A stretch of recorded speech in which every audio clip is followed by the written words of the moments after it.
पूरी कराची में हर टाउन को गैस कंपनी ने लाइनें चेंज करने के हवाले से रोड कटिंग सरकारी इस्तेलाह है, और जो कोई एजेंसी रोड काटती है उसको क्यूबिक फीट में नाप तोल करके हिसाब बना के चालान दिया। सुई गैस से हमें 30 करोड़ रुपए की आमदनी, 30 करोड़ की आमदनी हुई है, 24 करोड़ कह लें, और इसमें 1, 2, 3, 4, 4 यूसी मुतासिर थी। आप इन चारों यूसी को मैं चैलेंज करता हूं कि आप गली गली जाएं और देखें कि वहाँ पैसे लगे या नहीं लगे। एक एक गली आप जाके देख लें, आप सामने की यूसी चले जाएं, कहीं नहीं जाएं, सामने चले जाएं।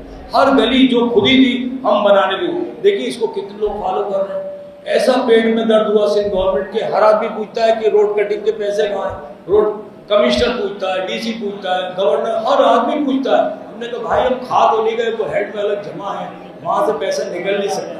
सिर्फ एक ही तरीका है कि आप रोड कटिंग को रिपेयर करेंगे तो पैसा निकलेगा। तो हमने वो सारे पैसों को यूटिलाइज कर रहे हैं, इससे भी हमें बड़ी सपोर्ट मिल रही है। हम चैलेंज करते हैं पीपल पार्टी को, हुकूमत की आवाम को, और मेयर साहब को भी, क्या आप आए, अगर हम झूठ बोल रहे हैं तो आपकी ड्यूटी हमारा सर है। तो अक्सर जो लोग आते हैं मुलाकात पे, उनसे भी ये कहता हूँ कि अगर तुम्हें मैं ये बता दूँ कि इस लाड़ी टाउन के मुलाजमीन पर माहाना क्या खर्च होता है तो तुम सर पकड़ के बैठ जाओ। तो कितना खर्च होता है?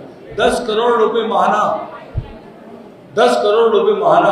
भाई ने बड़ा अच्छा सवाल किया, तो इनकी कारकर्दगी क्या है? 1125 आदमी रोल पर है हमारे, तमाम स्कूटनी के बाद। आप 125 आदमी गिन के बता दें। इंक्रोचमेंट का जो मामला है वो ऐसा चूहे बिल्ली का खेल है। देखिए मैंने डीसी साहब से भी कहा कि एक हाई लेवल मीटिंग रखें, आप एसएसपी साहब को बुलाएं, डीसी को बुलाएं, कमिश्नर साहब को बुलाएं, नकवी साहब से मेरी। तो देखिए बात यह है कि इसमें कौन लोग मुलविस हैं। नंबर आप भी जानते हैं, सब अच्छी तरह जानते हैं।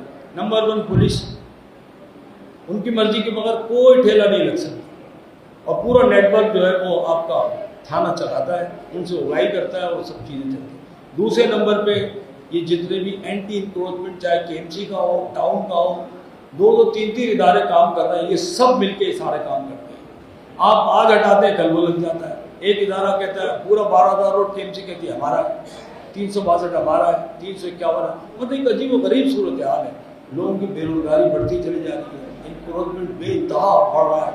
हम प्लान देखिए जब तक कोई बड़े पैमाने पर, आप बताइए लाहौर कैसे साफ हो गया? उन्होंने चाहा तो साफ हुआ ना, उनकी मैडम ने चाहा तो साफ हुआ, यहाँ कोई चाहने वाला ही नहीं है। एम्स आप देखें डीसी की नाक के नीचे सिलेंडर बिक रहा है, और पूरे लाड़ी में आप चले जाएं, यहाँ से लेके आप कोरंगी तक चले जाएं, सिलेंडर सरे आम बिक रहे हैं और फिलिंग भी कर रहे हैं। एक गन्ने की मशीन हटाने के लिए कहाँ से खून आते हैं? सेक्रेटेरिएट से खून आते हैं, रेंजर से खून आते हैं, उसको नहीं हटाया। एक गन्ने की मशीन 2 साल में हम हटा नहीं सके। मैंने डीसी से कहा कि हम इतने कमज़ोर हैं, इतने माजूर हैं कि हम एक गन्ने की मशीन नहीं हटा सकते। आप हटा कर देखें। हमसे सिंध गवर्नमेंट कहती है कि 1 रुपया हराम हो जो आज तक सिंध गवर्नमेंट ने डेवलपमेंट में दिया हो। तकरीबन 50 करोड़ की लाइबिलिटीज़ हैं जो पिछले ठेकेदार मारे फिर रहे हैं, लोग मारे फिर रहे हैं। लेकिन सिंध गवर्नमेंट, मैंने वज़ीर आला से कहा कि देखिए 3 लेवल पर लाइबिलिटीज़ है। Number 1 KDA, number 2 KMC, number 3 town. ये एक मरतबा आप ये ख़त्म कर देंगे ना, हमेशा आपकी जान छूट जाएगी। लेकिन वो ख़त्म करने को तैयार नहीं है। देखिए एक यूनियन काउंसिल में तकरीबन 100 गलियाँ हैं। अब 100 गली तो हम नहीं बना सकते। जाहिर है कि हमने एक आदमी से कहा भाई आप हमें 10 गलियों को प्रोग्राम दें, हमें 20 गलियों को प्रोग्राम, इससे ज़्यादा नहीं बना सकते। तो हमारी ये इस तरफ की 1, 2, 3 से लेकर 4, 5 तक गलियाँ बनी हैं। हमारा 10 में बन रही है, 9 में बन रही है, 8 में बन रही है। और ये इंशाल्लाह देखिए जो वसाइल है, जैसे जैसे पैसे जमा होते हैं वैसे वैसे हम करते रहते हैं। देखिए मैं ये चाहता हूँ कि मैं कोरंगी टाउन में भी नादिम रहा, लेकिन कोई ठेकेदार मुझसे ये नहीं कह सकता कि आप काम करा के भाग गए और मुझे लाइबिलिटी छोड़ गए। ये लाइबिलिटी जो मेरे पास आ रही थी, मैंने चीफ सेक्रेटरी से ये कहा, पहले मंजूर शेख थे, उसके बाद एक और साहब थे, मैंने इनसे कहा कि भाई देखिए लोग लेकर आ रहे हैं अपने पैसे और उनकी फाइल भी कंप्लीट है, तो हम क्या करें? अब कितने 80 लाख, 30 लाख, 50 लाख, करोड़ों की उनकी लाइबिलिटी है। तो क्या कहा चीफ सेक्रेटरी वाज़ेह तौर पर कहा, no liability will be paid, no liability will be create. मैंने कहा सर ये लिख के दे दीजिए।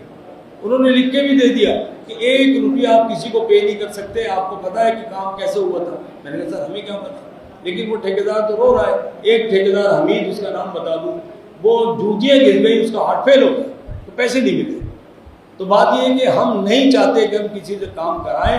हमने कोशिश ये की कि हम दिसंबर, जनवरी, फरवरी मैक्सिमम जो है हम इसको क्लोज कर देंगे, लोगों के पैसे पे करेंगे और बहुत तसल्ली के साथ जाएंगे, चाहे काम किया काम कम हो या ज़्यादा, इन्हीं वसाइल के साथ इन्हीं पैसों के साथ हम करेंगे। ख्वाहिशात तो बहुत हैं, इतनी ख्वाहिशें लोगों की हैं कि जब से पेवर ब्लॉक शुरू हुआ है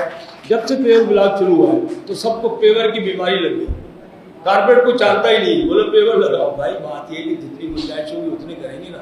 मैंने आपसे अर्ज किया था, कहा भी कि देखिए सीवरेज हमारा नहीं है, हम जो सीवरेज पे करेंगे तो हम उनसे दरख्वास्त कर सकते हैं। बाहर लगाया, अपने लोग चोरी करने के जाते हैं, इसको उनको क्या करेंगे आप मुझे बताएं।